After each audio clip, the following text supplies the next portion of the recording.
शुक्रिया बाबा, शुक्रिया। ओम शांति।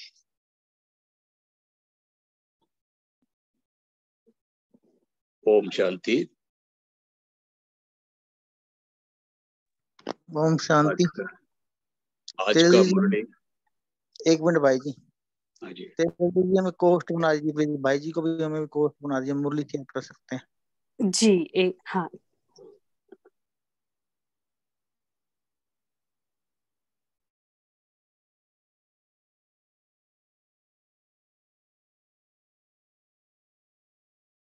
क्या भाई साहब मैं चालू कर सकता हूँ? एक मिनट भाई जी, मुरली शेयर करने दीजिए, हमें कोस्ट बना रहे हैं, आपको भी हमें, फिर उसके बाद आप कर देना ओके स्क्रीन। ओके। अब आप कर सकते हो। ओम शांति। आज का व्यक्त मुरली 15 मई 1972 का है। श्रेष्ठ स्थिति बनाने का साधन, 3 शब्द, निराकारी, अलंकारी और कल्याणकारी। इस छोटी सी मुरली में बाबा 32 क्वेश्चंस पूछे हैं हमारे बुद्धि को जगाने के लिए।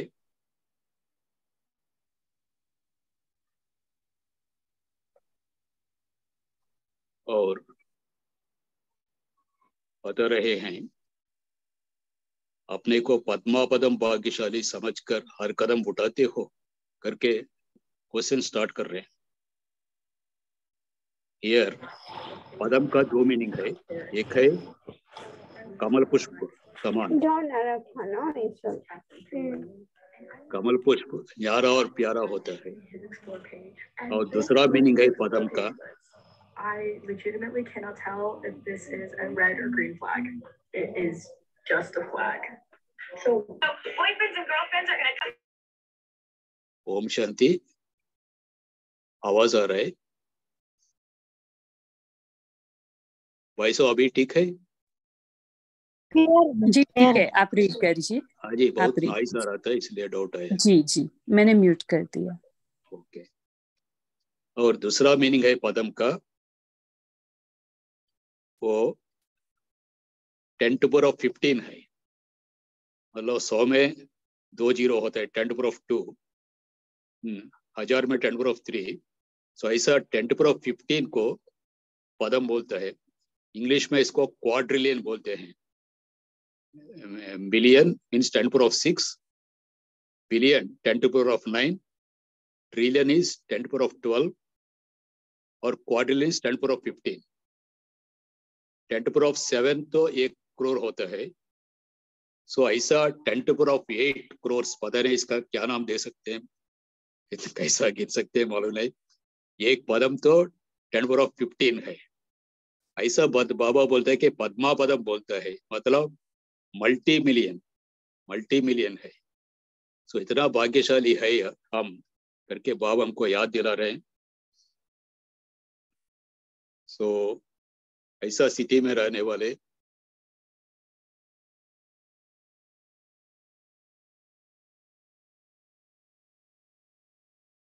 अविनाशी संपत्तिवान को आधा कल्प के लिए ऐसा विश्व के राज्य का, अखंड राज्य का, निर्विघ्न राज्य का अधिकारी हो।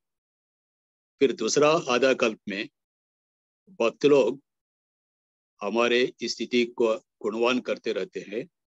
सो ऐसा हुआ पूरा कल्प में, आइदर प्रैक्टिकली और यादगार रूप में हम सदा संपत्तिवान, शक्तिवान, गुणवान और वरदानी मूर्त रहते हैं।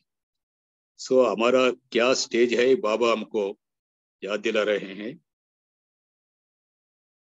और बाबा बताते हैं कि जैसा एक राजा, हद का राजा अपने प्रजा के बारे में बच्चे समान करके सोचता है, ऐसा हम भी जब सोचते हैं इस विश्व को संपत्तिवान, विश्व में इसको फिर संपत्तिवान और सुखदायी बनाने का है। और इस दृष्टि से हम हर एक आत्मा को देखते हैं तो सभी के प्रति बाप ने हमको वरदानी मुहूर्त बनाया, महादानी मुहूर्त निमित्त बनाया करके सोचने का बता रहे हैं।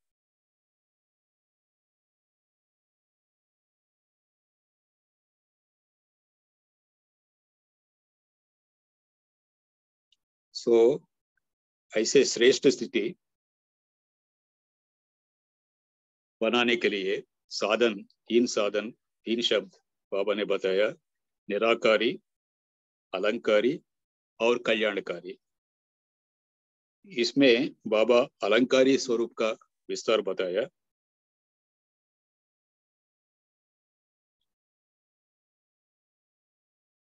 जब अलंकार और मूर्त है तब देह का अहंकार नहीं रहता है और स्वदर्शन चक्र चलाते रहते हैं। इसका मतलब है कोई माया का विघ्न नहीं रहता है। अगर अहंकार नहीं होगा तो शक्तियों की कमी रहता है और विघ्न और कमजोरी से मुक्ति नहीं होता है।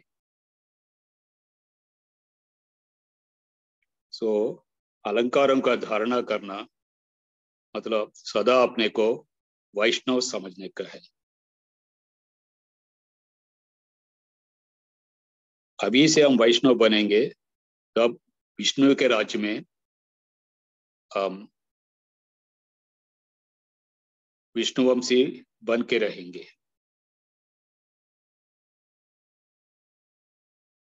आजकल का वैष्णव स्थूल में तामसी चीजों का टच नहीं करते हैं, बट हम श्रेष्ठ आत्मा सदैव वैष्णव तमोगुणी संकल्प और तमोगुणी संस्कारों को टच नहीं करेंगे।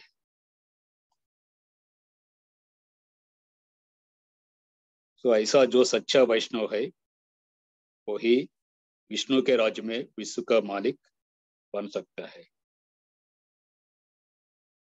और बाबा बोलता है, तुम प्रकृति को दासी बनाने वाले हो, क्या छोटे मोटे पुराने संस्कारों को दासी नहीं बना सकते हो? और अपने आप के लिए टीचर बनने के लिए बाबा बोल रहे हैं, जो अपने आप के टीचर बनेगा वो संपूर्ण स्थिति को पा सकेगा। और महिमा योग्य बनने के लिए बाबा को प्रेरणा दे रहे हैं। छोटा सा मुरली है लेकिन बहुत ही प्रेरणादायक, बहुत ही महत्वपूर्ण मुरली है। अभी इसको पढ़ेंगे। अपने को पद्मापदम भाग्यशाली समझकर हर कदम उठाते हो। पदम कमल पुष्प को भी कहते हैं।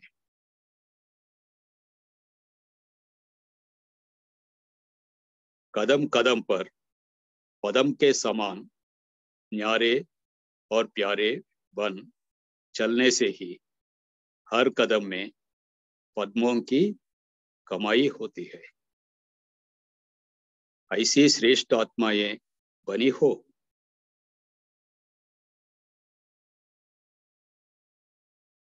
दोनों ही प्रकार की स्थिति बनाई है। एक कदम में पदम तो कितने खजाने के मालिक हो गए। ऐसे अपने को अविनाशी धनवान व संपत्तिवान और अति न्यारे और प्यारे अनुभव करते हो।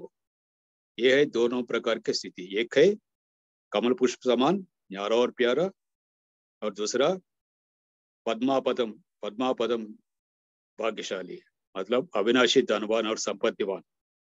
इन दोनों का स्थिति बना के रखा है करके बाबा पूछ रहे हैं।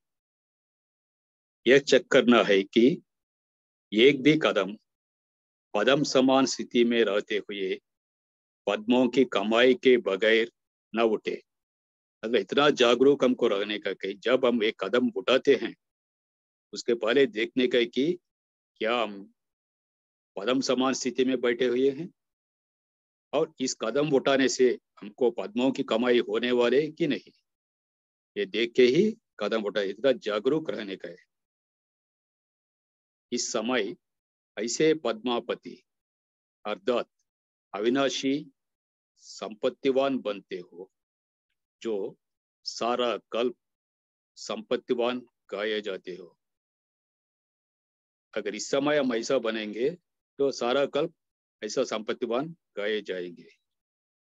आधा कल्प स्वयं विश्व के राज्य के, अखंड राज्य के, निर्विघ्न राज्य के अधिकारी बनते हो। सो हमारा राज्य, पूरा विश्व हमारा राज्य होगा और अखंड है, खंडित नहीं है और कोई चुनौती देने वाला नहीं है, और निर्विघ्न राज्य है, राज्य में कोई विघ्न नहीं रहेगा। ऐसा राज्य के अधिकारी बनेंगे आधा कल्प तक। और फिर आधा कल्प भक्त लोग आपके इस स्थिति के गुणगान करते रहते हैं। कोई भी भक्त को जीवन में किसी भी प्रकार की कमी का अनुभव होता है तो किसके पास आते हैं? आप लोगों के यादगार चित्रों के पास। चित्रों से भी अल्पकाल की प्राप्ति करते हुए अपनी कमी व कमजोरियों को मिटाते रहते हैं। तो सारा कल्प प्रैक्टिकल में व यादगार रूप में सदा संपत्तिवान, शक्तिवान, गुणवान, वरदानी मूर्त बन जाते हो। तो जब एक कदम भी उठाते हो व एक संकल्प भी करते हो तो ऐसी स्मृति में रहते हुए, ऐसे अपने श्रेष्ठ स्वरूप में स्थित होते हुए चलते हो।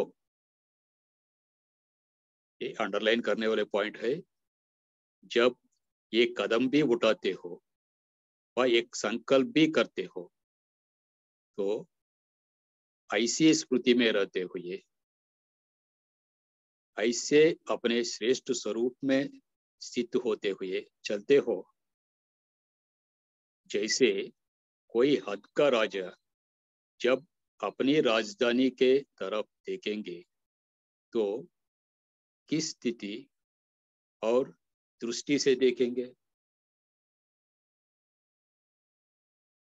किस नशे से देखेंगे?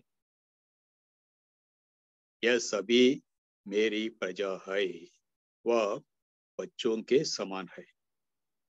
सो हद का राजा ऐसा देखेगा कि ये सब मेरी प्रजा, मेरे बच्चे समान है। ऐसे ही आप लोग भी जब अभी सृष्टि के तरफ देखते हो, वह किसी भी आत्मा के प्रति नजर जाती है तो क्या समझ करके देखते हो?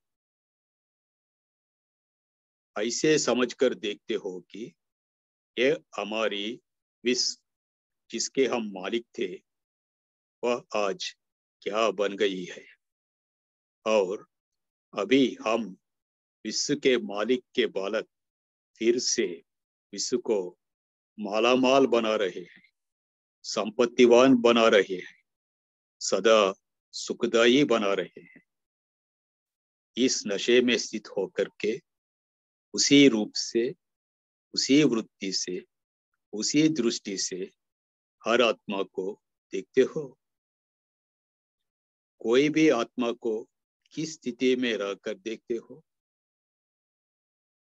उस समय की स्थिति व स्टेज कौन सी होती है? हर एक ने, जो भी बैठा हुआ था समय, हर एक ने सुनाया। जो भी सुनाया है तो सभी यथार्थ, क्योंकि अभी जबकि अयथार्थ को छोड़ चुके तो जो भी अब बोलेंगे वह यथार्थ ही बोलेंगे। अब अयथार्थ शब्द भी मुख से नहीं निकल सकता।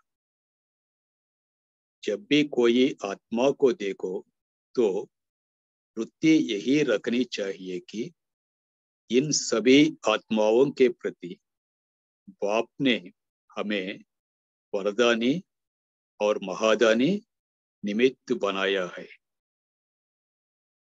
कोई भी आत्मा को हम देखेंगे तो यही समझ में आने का, दिमाग में आने का, स्मृति में आने का कि बाबा ने हमें इनके प्रति वरदानी और महादानी निमित्त बनाया है।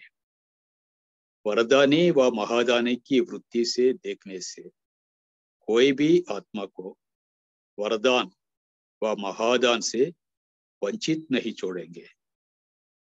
जो महादानी व वरदानी होते हैं उनके सामने कोई भी आएगा तो उस आत्मा के प्रति कुछ न कुछ दाता बनकर के देंगे जरूर।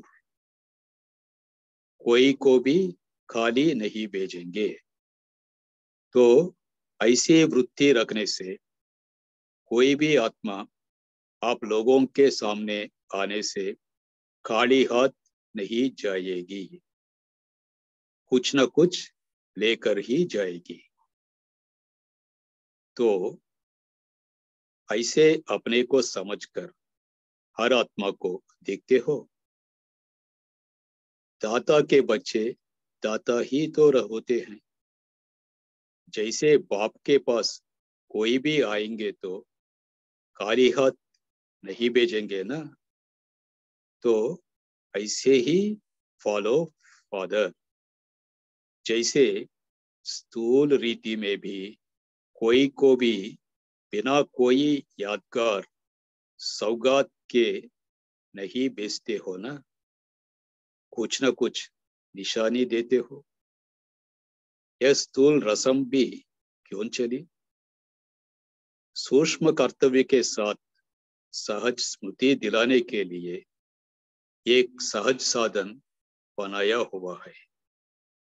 तो जैसे यह सोचते हो कि कोई भी स्थूल सौगात के सिवाय न जावे, वैसे ही सदा यह भी लक्ष्य रखो कि कम से कम थोड़ा बहुत भी लेकर जावे, तब तो आपके विश्व के राज्य में आएंगे।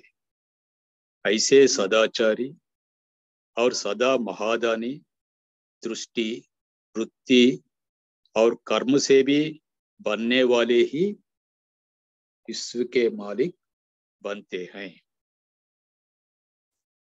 तो सदा ऐसी स्थिति रहे, अर्थात सदा संपत्तिवान समझकर चले। इसके लिए 3 शब्द याद रखने हैं।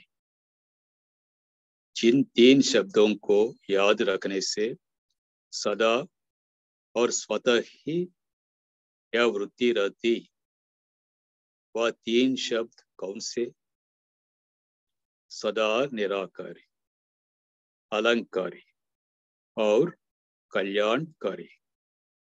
अगर यह 3 शब्द याद रहे तो सदा अपनी श्रेष्ठ स्थिति बना सकते हो, चाहे मनसा, चाहे कर्मणा में, चाहे सेवा में। तीनों ही स्थिति में अपनी ऊंची स्थिति बना सकते हो। जिस समय कर्म में आते हो तो अपने आप को चेक करो कि सदा अलंकारी मूर्त होकर चलते हैं। अलंकारी मूर्त देह अहंकारी नहीं होते हैं। अलंकार में अहंकार खत्म हो जाता है। ये अंडरलाइन करने वाली बात है। अलंकार में अहंकार खत्म हो जाता है। इसलिए सदैव अपने अलंकारों को देखो कि स्वदर्शन चक्र चल रहा है। अगर सदा स्वदर्शन चक्र चलता रहेगा तो जो अनेक प्रकार के माया के विघ्नों के चक्र में आ जाते हो वह नहीं आएंगे। सदा चक्रों से स्वदर्शन चक्र द्वारा बच सकते हो। सभी चक्रों से स्वदर्शन चक्र द्वारा बच सकते हो। तो सदैव यह देखो कि स्वदर्शन चक्र चल रहा है। कोई भी प्रकार का अलंकार नहीं है, अर्थात सर्वशक्तियों से शक्ति की कमी है। जब सर्वशक्तियां नहीं तो सर्व विघ्नों से और सर्व कमजोरियों से भी मुक्ति नहीं। कोई भी बात में, चाहे विघ्नों से, चाहे अपने पुराने संस्कारों से, चाहे सेवा में, कोई असफलता का कारण बनता है और उस कारण के वश कोई न कोई विघ्न के अंदर आ जाते हैं। तो समझना चाहिए, मुक्ति न मिलने का कारण शक्ति की कमी है। विघ्नों से मुक्ति चाहते हो तो शक्ति धारण करो, अर्थात अलंकारी रूप होकर रहना है। शक्ति धारण करना है, मुक्ति से विघ्नों से मुक्ति चाहते हैं तो मतलब अलंकारी रूप होकर रहना है। अलंकारी समझकर नहीं चलते, अलंकारों को छोड़ देते हैं। बिना शक्तियों के मुक्ति की इच्छा रखते हो तो कैसे पूर्ण हो सकती? इसलिए यह तीनों ही शब्द सदा स्मृति में रखते हुए फिर यह कार्य करो। इन अलंकारों को धारण करने से सदा अपने को वैष्णव समझेंगे। भविष्य में तो विष्णुवंशी बनेंगे, लेकिन अभी वैष्णव बनेंगे, तब फिर विष्णु के राज्य में विष्णुवंशी बनेंगे। मतलब फ्यूचर में विष्णुवंशी में आने के लिए अभी हमको वैष्णव जरूर बनना है। तो वैष्णव अर्थात कोई भी म्लेच्छ चीज को टच नहीं करने वाला। आजकल के वैष्णव तो स्थूल तामसी चीजों से वैष्णव है, लेकिन आप जो श्रेष्ठ आत्माएं हो वह सदैव वैष्णव, सदैव वैष्णव अर्थात तमोगुणी संकल्प व तमोगुणी संस्कारों को भी टच नहीं कर सकते हो। फिर कहीं लिखा हुआ है स्वप्न में भी टच नहीं करते हैं। अगर कोई संकल्प व संस्कारों को टच किया अर्थात धारण किया तो सच्चे वैष्णव हुए। और जो सच्चे वैष्णव नहीं बनते हैं वह विष्णु के राज्य में विश्व के मालिक नहीं बन सकते हैं। तो अपने आप को देखो, कहाँ तक सदा काल के वैष्णव बने हैं। वैष्णव कुल के जो होते हैं वह कोई भी म्लेच्छ को कभी अपने से टच करने भी नहीं देते, म्लेच्छ से किनारा कर लेते हैं। वह हुई स्थूल की बात।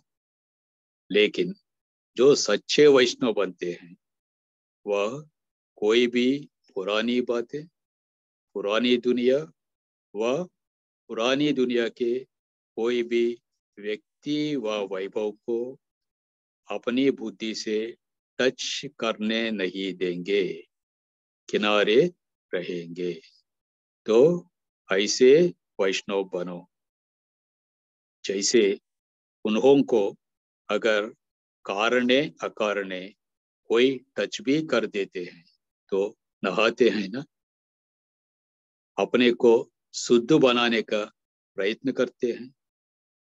इसी प्रकार अगर अपनी कमजोरी के कारण कोई भी पुराना तमोगुणी संस्कार व संकल्प भी टच कर देते हैं तो विशेष रूप से ज्ञान स्नान करना चाहिए।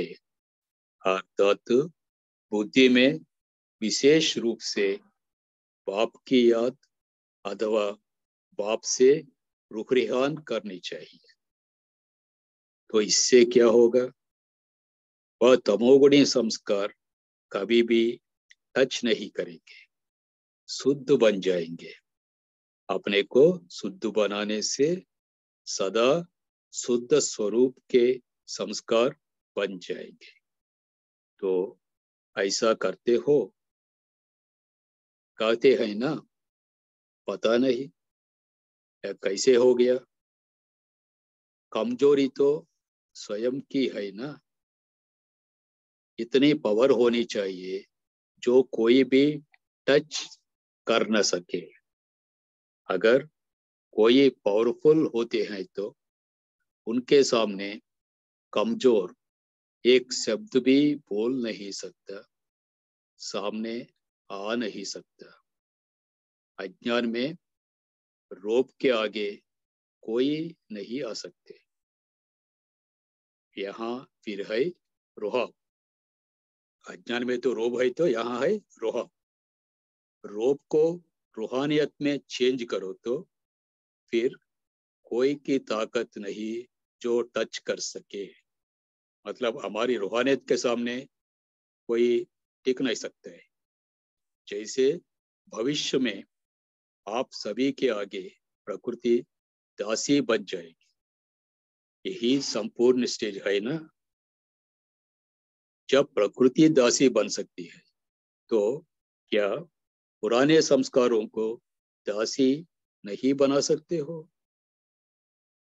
जैसे दासी व दास सदा जी हजूर करते रहते हैं, वैसे यह कमजोरियां भी जी हजूर कर खड़ी होगी, टच नहीं करेगी। ऐसी स्थिति सदा काल के लिए बना रहे हो। अभी कहाँ तक पहुंचे हो? आजकल की बात आकर रही है, वह अभी अभी की बात है, वह वर्षों की बात है। अभी है आज और कल की। आजकल और अभी समय में तो बहुत फर्क हुआ। टीचर की कमाल यह है जो सभी को टीचर बनावे। आप टीचर नहीं हो, अपने आप को आपके आप अपने आप के आप टीचर बने हो तो रिजल्ट को नहीं जानते हो। यही बाप समान बनाने का कर्तव्य करना है। टीचर अगर टीचर न बनावे तो टीचर ही कैसा? अगर अपने आप के टीचर बन करके नहीं चलेंगे तो संपूर्ण स्टेज को पा नहीं सकेंगे। अपने आप के टीचर बनना है, नहीं तो संपूर्ण स्टेज को पा नहीं सकेंगे। जो अपने टीचर नहीं बनते हैं वही कमजोर होते हैं। सदैव यह देखो कि जो हम लोगों की महिमा गाई जाती है, ऐसी महिमा योग्य बने हैं। एक एक बात को अपने में देखो। मतलब एक एक महीना को चुन चुन कर आप में है कि नहीं देखो। मर्यादा पुरुषोत्तम है, संपूर्ण निर्विकारी, संपन्न, संपूर्ण अहिंसक। यह पूरी महिमा प्रैक्टिकल में है। अगर कोई की भी कमी हो तो उसको भरने से महिमा योग्य बन जाएंगे। तो ऐसे सदा और सच्चे वैष्णव बनने वाले लकीएस्ट और हाईएस्ट बच्चों को नमस्ते। ऐसा बनाने वाले बाप दादा को रूहानी बच्चों के याद प्यार, गुड इवनिंग और नमस्ते। वाह मेरे बाबा, वाह शुक्रिया बाबा, शुक्रिया शुक्रिया बाबा, शुक्रिया। अभी 1 मिनट साइलेंस में बैठ के फिर मुरली का चिंतन करेंगे। ओम शांति।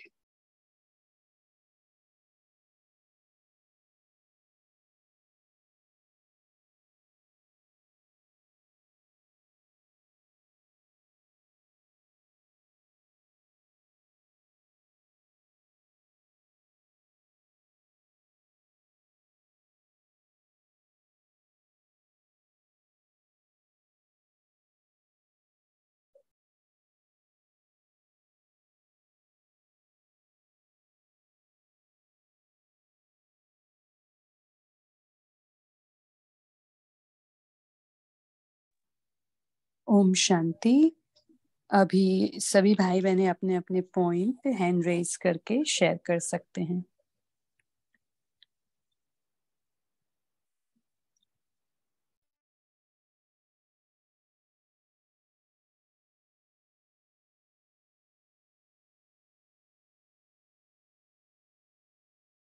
बोलिए सुचित्रा सिस्टर। ओम शांति दीदी। जो शुरू में ही मतलब भाई साहब ने बताया ना पद्मा पदम, तो उसी का मतलब बता देते। जब हम अरब खरब के बाद अपने बाबा के शब्द है जो पदम के लिए नील, फिर 10 नील, चक्र 10 चक्र, शंख 10 शंख, और फिर उसके बाद आता है पदम, पद्मा पदम। ओ वाह, आप डालेंगे उसमें चैट में डालेंगे? ये तो बहुत जानने वाली बात है कि कैसे कितने हम पद्मा पदम कहाँ तक आता है। तो पूरे हम शंख चक्र गदा वो सब पास करके फिर लास्ट में है जैसे पदम। जी है ना? पर उसके हाँ जी दीदी। हाँ जी, बहुत अच्छा। आप बोलिए तारा सिस्टर। ओम शांति दीदी। तो बाबा ने आज हमें याद दिलाया कि हमें जो अपनी स्थिति है ना, निराकारी अलंकारी और कल्याणकारी स्थिति को बहुत श्रेष्ठ बनानी है, क्योंकि हम पूरा कल्प हम देते रहते हैं। पहला आधा कल्प में तो हम अधिकारी बनकर रहते हैं, निर्विघ्न और राज्य अधिकारी का प्राप्ति होता है। और जो दूसरा आधा कल्प है उसमें हमें जो भक्त लोग होते हैं वो हमारे गुणगान करते हैं अपने कमी कमजोरी मिटाने के लिए। तो हम सभी दिन देते रहते हैं सारे कल्प में। तो हमें अपने श्रेष्ठ संकल्पों से हमें सदा संपत्तिवान बनना है, शक्तिवान बनना है, गुणवान बनना है और वरदानी मूर्त बनना है। ओम शांति दीदी। Thank you. जी जी, बोलिए दीप्ति सिस्टर, आप बताइए। जी ओम शांति। आज बाबा ने कहा कि अभी हम वैष्णव बनेंगे, सच्ची वैष्णव बनेंगे, तभी हम विष्णु के राज्य में आएंगे। तो जैसे लौकिक में वैष्णव होते हैं वो किसी भी तामसिक चीज को हाथ नहीं लगाते, हाथ लगाते हैं तो स्नान करते हैं। तो ऐसे हमारे लिए जो तामसिक चीज है, हमारे पुराने संस्कार, पुरानी दुनिया के वैभव, पुरानी बातें और इस तरह की चीजें अगर हमने टच करी हैं, हमारी बुद्धि से टच हुई हैं, तो हमें स्नान करना है। तो स्नान कहाँ करना है? बाबा की याद में स्नान करना है। तो जब बाबा की याद हमारे साथ हमेशा रहेगी तो ये फिर तमोगुनी चीजें हमें टच नहीं कर पाएंगी। ओम शांति। और दीदी जी आज बाबा ने कहा कि आप अपने टीचर बने, तो इसको थोड़ा सा अगर आप समझा दें। Thank you. तो जैसे टीचर क्या करता है, मार्गदर्शक करता है ना कि कैसे अपना स्टूडेंट अच्छा बने, सही बने और ज्ञान को सही अप्लाई करे। तो ऐसे ही हमें भी अपनी कमी कमजोरियों को कहाँ हमारी कमी है वो पकड़ना है और उसको फिर निकालना है और उसको फिर बाबा के ज्ञान से भरना है हमें। तो हम अपने ही टीचर बन के हमारी जो कमी कमजोरी है वो दूर करे और उसकी जगह जो भी हम जैसे अपने बच्चों को कैसे सिखाते हैं कि ये बच्चा कैसे एकदम होशियार बने, कैसे अच्छा बने, तो वैसे ही हमें अपने आप को भी पढ़ाना है। जैसे बाबा कहते हैं ना कि अपने को 7 दिन का कोर्स फिर से कराओ, आत्मा का कोर्स फिर से कराओ। मतलब कि हम अपने ही टीचर बन के हमें अपनी कमी को पकड़े कि कहाँ है हमारी कमी और उसको संपूर्ण संपन्न बनाए। ठीक है। बोलिए वन्ना सिस्टर। हाँ, यही पॉइंट बोल रही थी बहन जी। पर टीचर अपने अच्छा। टीचर अपने बनना है तो कैसे कई बार बाबा कहते हैं अपना जज आप बनो, वकील नहीं बनो। जी हाँ, तो वही पॉइंट बोल रही थी। तो महिमा योगी कैसे बन सकते हैं? अपने टीचर हम बन के दिखाएंगे तभी हम महिमा योगी बन सकेंगे। ये भी बात है। हाँ, हमें अपने ही कमी कमजोरियों को पकड़ के हमें अपने को बेस्ट में कन्वर्ट करना है कि ये सब निकाल के अच्छा भरना है, श्रेष्ठ बनना है ना। जैसे श्रेष्ठ टीचर सदाचार। जैसे टीचर यानी पंचुअल, तो हमको भी जैसे मुरली सुनने के पहले 5 मिनट पंचुअलता, तो जो जो ऐसी है, एक हम टीचर के बारे में सोचते हैं कि भाई ये टीचर ने ऐसा होना चाहिए, तो वही बाबा कह रहे कि तुमको अपना टीचर अब खुद ही बनना है। एग्जैक्टली। जी, रेखा सिस्टर आप बताइए, आप शेयर करें। ओम शांति दीदी। आज ओम बाबा शांति। ने कहा, सदा क्वेश्चन पूछते हैं बाबा कि सदा अलंकारी मूर्त होकर चलते हो? तो जब अलंकारी मूर्त होकर रहते हैं तो देह अहंकार में नहीं रहते हैं। जब अहंकार में आते हैं तो समझो कि बाबा कहते हैं कि आप अलंकारी स्थिति में नहीं हो। तो सुदर्शन चक्र हमेशा आपका चलता रहता है कि नहीं, चेक करो। तो सदा सुदर्शन चक्र यदि चलता रहेगा तो माया के विघ्न आपके ऊपर कोई असर नहीं करेंगे।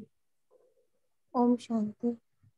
जी, बाबा ने कहा ना, सदा शक्तिशाली बन के, शक्तियां अलंकार है हमारी शक्तियां, तो शक्तियां हमारी हमेशा अपने में एकदम प्रेजेंट हो, सर्व शक्तियों से हमें भरपूर, और जैसे भी उसका आह्वान करे वो आनी चाहिए, वैसे ऐसे सजाग रहना है, अलर्ट। हाँ शैली सिस्टर आप बताइए। हम शांति दीदी, जैसे आज बाबा ने बोला ना कि अब हम जो है सब कुछ अयथार्थ छोड़ चुके हैं, तो जो भी कुछ बोलेंगे सब कुछ यथार्थ ही हम बोलेंगे। तो कोई भी अब आत्मा को, किसी भी आत्मा को हम देखते हैं तो पहले तो साधारण था कि वो ऐसी है, मतलब कुछ भी उसके प्रति हम हमारे संकल्प चलते थे। लेकिन अब बाबा ने कही हमारी दृष्टि और वृत्ति में यही रहना है, और कि ये सब जो है परमात्मा शिव बाबा के बच्चे हैं, है ना, और हमें हमारी वरदानी और महादानी हमें बनाया है, इनके लिए हम निमित्त हैं। तो कोई भी हमारे सामने आए तो वो हमसे कुछ भी लिए बिना वंचित ना जाए, तो कुछ ना कुछ उसको हमें देकर ही भेजना है। जैसे बाबा ने बोला है कि जो दाता होते हैं स्थूल में भी, तो क्या करते हैं, उनके पास कोई भी आता है तो खाली हाथ नहीं जाता, लेकिन अब हमारे पास सूक्ष्म में बाबा ने इतना हमें खजाना भरपूर कर दिया है कि कोई भी आत्मा आए तो उसको कुछ ना कुछ ब्लेसिंग्स, दुआएं उसको देकर उसको भेजना है। तो इसलिए बाबा कहते हैं कि इसलिए हमारी यही जो है, बिना कोई याद का सौगात तो हम नहीं है, लेकिन हमारे तरफ से उनको यही सौगात है, बाबा की यही यादगार है, जिसको कि वो हमेशा उनको, उनके लिए वो उनको आगे बढ़ाए। तो क्योंकि हम सब आधार मूर्त आत्माएं हैं ना, तो हमारा यही कर्तव्य है। ओम शांति। जी, स्थूल रीति रस्म है ना, किसी को कोई घर जाते हैं या किसी को कुछ न कुछ देते हैं, तो ये हमने ही शुरू किया है। जैसे बाबा ने हमें सिखाया सूक्ष्म में देना है, तो वैसे ही फिर अभी स्थूल में देते हैं सभी। जी, BKV जाधव कौन है, वो बोल सकते हैं। ओम शांति। आज की मुरली में बाबा ने कहा है आपको विश्व के राज्य में आना है तो हमेशा सदाचारी और सदा महादानी दृष्टि, वृत्ति और कर्म भी अपने ऐसे बनने चाहिए, तो विश्व के मालिक बनते। तो सदा ऐसी स्थिति रहे, अर्थात संपत्तिवान समझकर चले, इसके लिए 3 शब्द याद रखने, जिन 3 शब्दों में याद रखने से सदा और सता ही हर वृत्ति अच्छी रहती है। वो 3 शब्द कौन से है? तो सदा, निरंकारी, अलंकारी और कल्याणकारी। अगर ये 3 शब्द याद रहे तो सदा अपनी श्रेष्ठ स्थिति बना सकते हो, चाहे मनसा, चाहे कर्मना में, चाहे सेवा में, तीनों ही स्थिति में अपनी ऊंची स्थिति बना सकते हो। जिस समय कर्म में आते हो तो अपने आप को चेक करो कि सदा अलंकारी मूर्त होकर चलते हैं। अलंकारी मूर्त देह अहंकारी नहीं होते। अलंकार में अहंकार खत्म हो जाता है, इसलिए सदैव अपने को अलंकारों से सजा सजाए हमेशा रखो। यही बाबा ने आज कहा है। ओम शांति। जी, बोलिए मेघना सिस्टर। ओम शांति तेजल सिस्टर। आज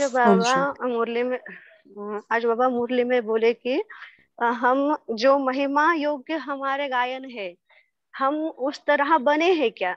वो हम चेक करें खुद को कि हम संपूर्ण निर्विकारी है क्या, 16 कला संपूर्ण है क्या, मर्यादा पुरुषोत्तम है क्या, और जो जो हमारे ये है वो संपूर्ण पवित्र बने हैं क्या, ये हमें चेक करना है।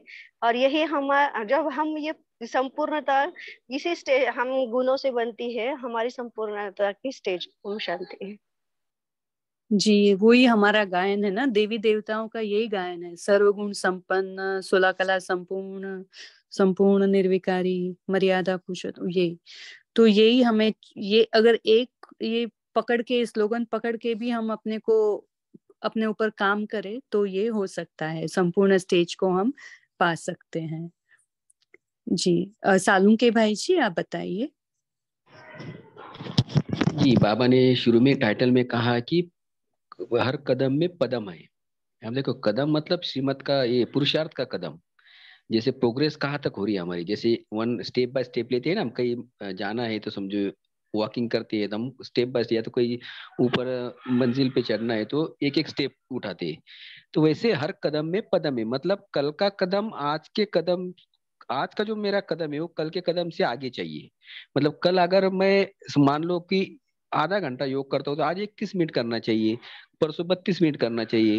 मतलब हर स्थिति हमारी चारों सब्जेक्ट में हर रोज बढ़नी चाहिए। हर कदम जो उठाते हैं हम पुरुषार्थ के अनुसार चारों सब्जेक्ट में, उसमें प्रोग्रेस दिखना चाहिए। हर कदम में पदम है। पदम मतलब जैसे भाई ने कहा ना, एक एक पे 15 शून्य जीरोस, मतलब पदम मतलब खरब, अरब, खरब, पदम, नील, नील के बाद पदम, पदम के बाद शंख, 10 शंख, 1000 शंख, और बाद में अनंत। अनंत मतलब अनलिमिटेड, लास्ट का मतलब अनंत के आगे तो कुछ भी नहीं फिर।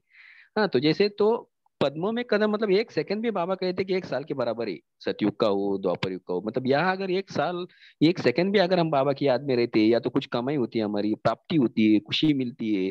अगर एक सेकंड की यहाँ की खुशी, मतलब हर साल हर जन्म की खुशी है हमारी द्वापर युग से भी। तो यहाँ अगर 10 सेकंड है तो वहां पे 10 साल है। हाँ, तो अगर वहां पे भी खुश रहना है, 21 जन्मों की तो प्रारब्ध है ही, लेकिन द्वापर युग से भी लास्ट जन्म तक भी हमें 83 जन्म तक भी खुश रहना है। तो यहाँ पे हर सेकंड की खुशी बढ़ाओ, हर सेकंड के ज्ञान मोती बढ़ाओ, सेवा करो। तो हर कदमों में पदम, ना सिर्फ संगम पे, तो द्वापर युग से भी ये कमाई हमारी चालू रहती है, इसलिए कदमों में पदम बोला है। और एक पॉइंट सिर्फ शिक्षक के बारे में शेयर करूंगा। शिक्षक एक पढ़ाता है ओटो से, मतलब सिर्फ बोलता है। आजकल के शिक्षक मतलब मेजोरिटी नहीं, लेकिन पहले की शिक्षक देखो, जैसे मेरे बचपन में भी मैं देखता था बच्चों के पढ़ाई करते वो शिक्षक देखता हूँ। तो क्या होता है, पहले के जो शिक्षक थे वो स्वरूप बनकर सिखाते थे। हाँ, वो पूरा एक्टिव बनकर, पूरा उनमें पूरा ज्ञान जैसे पनप रहा है ऐसा दिखता ही देता था। वो ऑलरेडी वो खुद स्वरूप थे उनके शिक्षक के। मतलब अगर वो पंक्चुअल रहते तो 8 बजे तो 8 बजे आएंगे। हाँ, वो खुद भरपूर रहते थे। वो मैनर्स, एटिकेट, वो सब जो भी आवश्यक है लौकिक में, वो सब रहता था उनमें। तो यहाँ पे भी अगर हम स्वरूप बनकर सिखाएंगे, जो भी अनुभव बनकर सिखाएंगे, तो सामने वाले को तीर लगेगा। और शिक्षक मतलब सिर्फ सेंटर के शिक्षक नहीं, तो जब भी कोई भी हमारे सामने आता है तो हम उस वक्त शिक्षक बन जाते हैं। तो शिक्षक बनकर दिल से सिखाएंगे तो सामने वाले को बराबर वो स्टूडेंट भी कुछ ना कुछ प्राप्ति हो जाएगी। ओके जी, बहुत अच्छा। शेरू भाई जी कभी बंद करना है बताना, आप टाइम हो गया है। ये भी 3 मिनट है। पद्म के बारे दीदी हम बताते हैं। जैसे 100,000 का 1 लाख बनता है, और हाँ। 1 लाख 100 जो लाख होंगे उसका 1 करोड़, और 100 करोड़ का 1 नील, और 100 नील का 1 पद्म। ऐसे बनता, जीरो आप लगा लो कितनी बनेंगी, बन सकते। ओम शांति। क्योंकि दीदी यहाँ पर हम जो भी कर रहे हैं, जो भी हमें प्राप्तियां हो रही है ना, वो उसका जो सारी काउंटिंग है ना, वो सारी जो हमारे पूरे 5,000 के कल्प, पूरे कल्प के लिए है। क्योंकि यहाँ पर ये चीजें हमें अविनाशी मिल रही हैं। तो द्वापर से तो वो सब कुछ विनाशी है कि लिया और दिया, मतलब पूरा जैसे कि सौदागर होते हैं कि लेन देन चलता है ना, एक जन्म के लिए ही है। लेकिन ये हमारे 21 जन्म तो क्या, क्यों आप देख रहे हैं लास्ट के जन्म तक हमें किसी चीज की कमी नहीं आ रही है, सब कुछ भरपूर है अभी भी। तो इसलिए इसको पद्मों की कमाई बाबा बोलते हैं ना।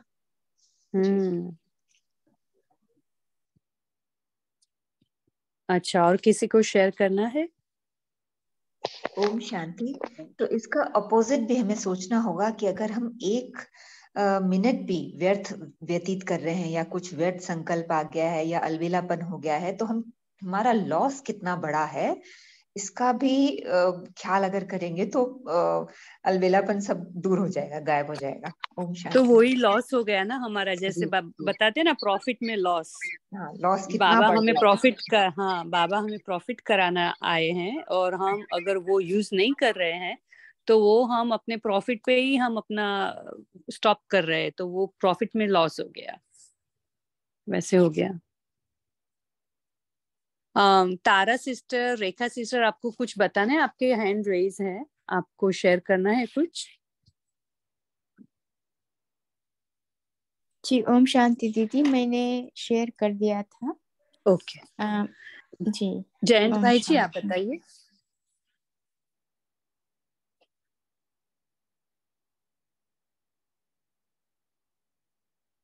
ओम शांति।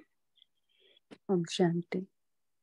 पदम के हिस्से उस संदर्भ में मैंने आदि, मध्य, अंत्य और परार्ध ये आखिरी वर्ड है ऐसा सुना था। इसके बारे में आप कोई एक्सप्लेन करें तो ठीक रहेगा। हमने तो नहीं सुना है वो वर्ड, अगर किसी और ने सुना होगा तो पता नहीं है। अंत और फिर अभी तो हाँ, तो एकदम ही अति होगा ना शायद अंत, क्योंकि अति के बाद ही अंत आता है। अनंत अनंत मैंने सुना वो अनंत के, ठीक है। पदम भी बहुत हो गए ना, 1 के बाद 15 शून्य, मतलब देखो 100 करोड़, मतलब 100 करोड़ के बाद अरब, खरब, फिर नील, पदम भी बहुत हुआ ना। नहीं, वो तो काफी है आदि पदम। मध्य अंत का बोल रहे भाई जी, आदि मध्य अंत के बारे में बता रहे हैं। परार्ध आखिरी वर्ड। हाँ होगा शायद, पता नहीं, लेकिन अनंत भी है, उसके पहले कभी होगा अनंत। अनंत मतलब अनलिमिटेड, जिसकी कोई लिमिट ही नहीं। That is the last, right, last अनंत। ये माइक्रोमैक्स कौन है, वो अपना नाम लिखें और शेयर भी। जी, रेडमी 8। जब प्रकृति दासी बन सकती है तो क्या पुराने संस्कारों को दासी नहीं बना सकते? जैसे दासी व दास जी हुजूर करके रहते हैं, वैसे ही कमजोरियां भी जी हुजूर करके खड़ी होंगी, टच नहीं करेंगी। ओम शांति। तो कल बाबा ने हमें ब्राह्मण के बारे में बताया था कि ब्राह्मण अर्थात क्या, जो संकल्प स्वप्न में भी अपवित्रता को टच नहीं करे। आज बाबा ने हमें वैष्णव शब्द यूज करके बताया कि वैष्णव किसको कहा जाएगा। दीदी टाइम हो गया। जी शेरू भाई जी, तो अभी हम एक मिनट बाबा की याद में बैठते हैं और फिर कॉल को एंड करेंगे। पहले होमवर्क लेंगे रामदेव भाई, राम भाई। हाँ, राम भाई जी होमवर्क दे दीजिए आप। हाँ जी, पहला है ये तीनों साधन जो बाबा ने बताया, निराकारी, अलंकारी और कल्याणकारी, इनको सदा याद रखेंगे और इनका स्मृति में रहने का अभ्यास करेंगे। और स्वदर्शन चक्र सदा चलाने का प्रैक्टिस तो हम कर ही रहे हैं, उसका एक चार्ट रखेंगे, हम चला रहे हैं, कितना बार चला रहे हैं, क्योंकि वो स्वदर्शन चक्र चलाने से माया का विघ्न होता रहेगा, इसलिए बहुत इंपॉर्टेंट है। और जो चीज कुछ यूनिक बाबा बताया, अपने आप के लिए टीचर बनो। अगर आप टीचर नहीं बने तो आप संपूर्ण स्टेज को आ नहीं सकोगे। ये मेरे लिए तो कई नई चीज है। सो इसको हम होमवर्क लेंगे और हर एक दिन का पॉइंट चेकिंग पॉइंट बनाएंगे कि हम हमारे टीचर है कि नहीं। सो टीचर मतलब बाप जैसा टीचर होके हमको टीच कर रहे हैं, ऐसा हम खुद को बाप समान बनाने के लिए खुद का टीचर बन रहे नहीं, देखने का है। और दूसरा पॉइंट है महिमा योग्य। सो ये महिमा योग्य भी देखने का है कि हमारे जो कमियां उसको भरने के लिए। ओम शांति। इसमें भाई जी लॉकडाउन में भी तो हम ऐसे ही करते थे ना, अपना स्वयं टेस्ट लेते थे। जब भी हमें एग्जामिनेशन होता था तो क्या करते थे, हम खुद का टेस्ट भी तो लेते थे ना, और अपने को मार्क्स भी देते थे। तो ऐसे ही बाबा भी हमें इस स्टडी में भी बाबा यही कह रहे हैं। जी करेक्ट करेक्ट करेक्ट।